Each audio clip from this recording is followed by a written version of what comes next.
Muy buen día, bienvenidos a una nueva clase del curso de Geomática del programa de formación de técnicos en manejo de área silvestre del Centro de Formación Técnica IDMA. A continuación vamos a ver un poco de los tipos de mapa y la interpretación que se les puede dar a esto.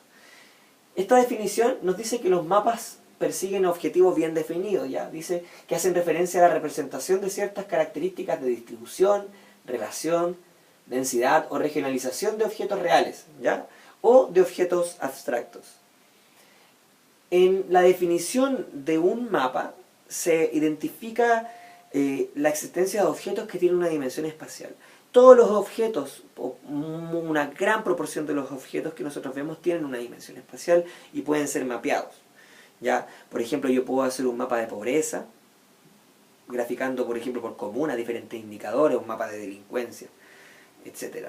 Pero básicamente van a haber dos grandes grupos de cartografías, ¿ya? Las cartografías que nos van a entregar elementos abstractos, ¿ya? Que son, por ejemplo, indicadores, índices económicos, etc., con un link espacial, y elementos reales como por ejemplo la vegetación, el espacio construido, las coberturas de suelo, etc. A continuación vamos a ver algunos ejemplos de estos mapas. Por ejemplo, acá encontramos Argentina, ¿cierto? Y en realidad el espacio geográfico no es una sola hoja. Nosotros podríamos imaginar el espacio geográfico como una torta de 1000 hojas, o como un libro, donde cada página entrega una información distinta en el mismo lugar, ¿ya? Una torta de 1000 hojas, por ejemplo.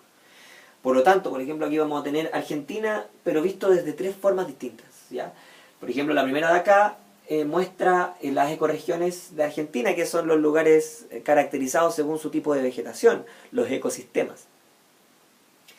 En el segundo mapa de aquí tenemos los recursos, donde podemos ver, por ejemplo, energía solar, energía eólica, y está relacionado a la localización específica de esas actividades, que pueden ser, por ejemplo, lugares de extracción de minerales, lugares de producción de energía eléctrica, como hidroeléctricas, termoeléctricas, etc.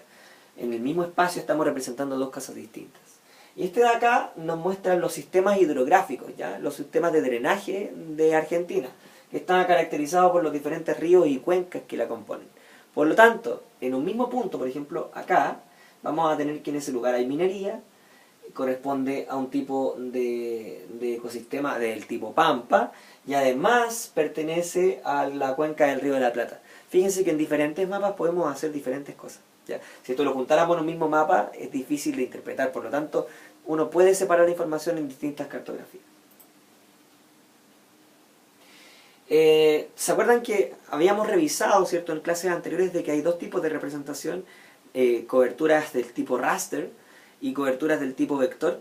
Las coberturas anteriores correspondían a vectores, ¿cierto?, donde nosotros tenemos una dimensión finita, es decir, aquí termina un ecosistema y aquí empieza el otro, pero la que yo les voy a mostrar a continuación corresponde al tipo raster, ¿ya? Es decir, que tenemos información distinta en todo nuestro mapa. Este es el mapa de precipitaciones de México, ¿ya? Donde podemos ver que hay una degradación de colores, un degradé, ¿ya? Por lo tanto tenemos lugares que tienen alta precipitación y tenemos lugares que tienen baja precipitación. Aquí no tenemos clases distintas, sino que tenemos un mapa continuo. Este mapa de Santiago lo que muestra es el ruido. Fíjense, mira, yo con una cartografía puedo representar elementos como el ruido, en este caso el ruido que generan las calles por el tráfico de automóviles. Y acá nosotros en este sector vamos a tener la leyenda, y en colores diferentes vamos a encontrar la carga sonora expresada en decibeles. Fíjense cómo se pueden representar elementos muy distintos en una cartografía. Este mapa de acá es un mapa relacionado a riesgo, ¿ya? Fíjense que para construir cada uno de estos mapas se requiere información diferente. Por ejemplo, el mapa de vegetación estaba vinculado a los tipos de especies vegetales, ¿cierto?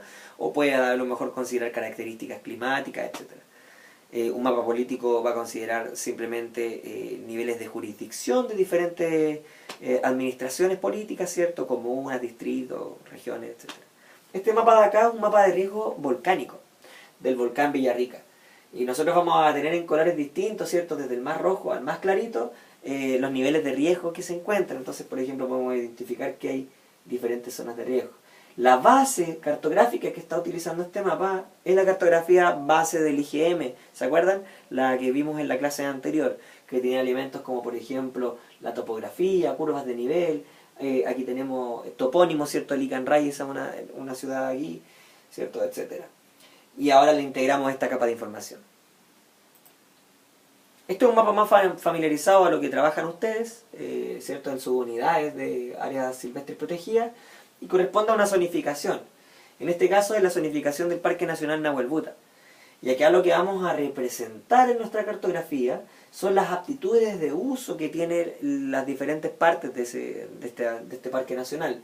Por ejemplo, hay diferentes zonas: zonas de uso intangible, uso primitivo, uso público, zonas de uso histórico, cultural, etc.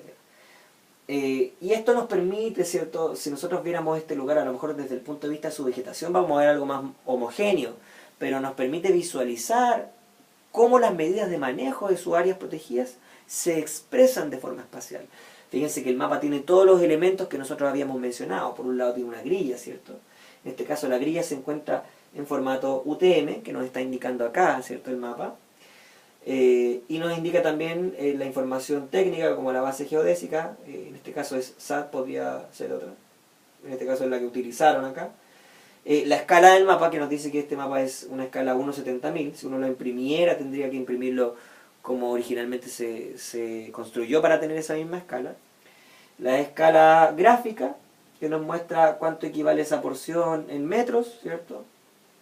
Una leyenda bastante clara.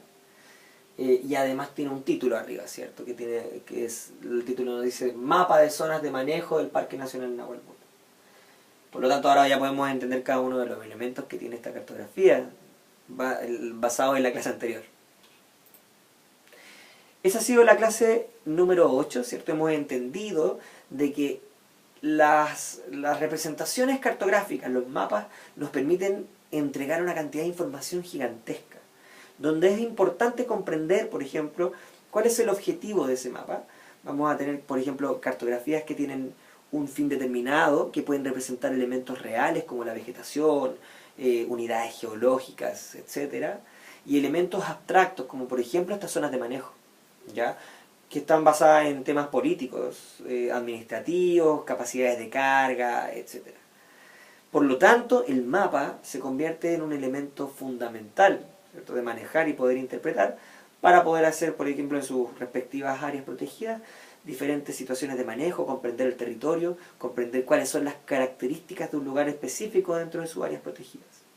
Esa ha sido la clase número 8. Muchas gracias.